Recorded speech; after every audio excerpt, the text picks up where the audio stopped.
നിയമസഭാ തെരഞ്ഞെടുപ്പിലെ കനത്ത പരാജയത്തിന് ശേഷമാണ് നേതൃത്വത്തിലേക്ക് നേതൃത്വം വരട്ടെയെന്ന് ഹൈക്കമാൻഡ് തീരുമാനിക്കുന്നത്. ഒരു പാക്കേജായാണ് കെ സുധാകരൻ KPCC പ്രസിഡന്റായും VD സതീശൻ പ്രതിപക്ഷ നേതാവായും നേതൃത്വത്തിലേക്ക് വരാൻ തീരുമാനമായത്. ഇരുവരുടെയും തുടക്കം ഗംഭീരമായിരുന്നെങ്കിലും ഉമ്മൻചാണ്ടിയുടെ മരണത്തോടെ ഇരുവരും രണ്ടു തട്ടിലായി.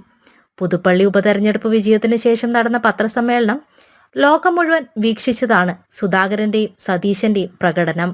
ഇത് കോൺഗ്രസിന് നാണക്കേടാവുകയും ഭരണപക്ഷ മുന്നണികൾ നിയമസഭയിലടക്കം ഇത് ഉയർത്തിക്കാട്ടുകയും ചെയ്തിരുന്നു. അന്നു മുതൽ സുധാകരന് സംശയം തുടങ്ങിയതാണ് സതീശൻ തനിക്കൊപ്പമില്ലെന്നും സൂപ്പർ മുഖ്യമന്ത്രിയാവാൻ ശ്രമിക്കുകയാണെന്നും പാർട്ടി കൈപ്പിടിയിലാക്കാൻ ശ്രമിക്കുകയാണെന്നും സുധാകരൻ തിരിച്ചറിയുകയും തന്റെ വിശ്വസ്തരെ അറിയിക്കുകയും ചെയ്തു.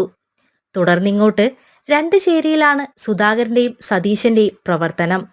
യുവ MLA-മാരും യുവ നേതാക്കളും സതീശനൊപ്പം നിലകൊണ്ടപ്പോൾ കെ മുരളീധരനും രമേശ് ചെന്നിത്തലയും അടക്കമുള്ള പഴയ AI ഗ്രൂപ്പുകൾ സുധാകരനൊപ്പം ചേർന്നു.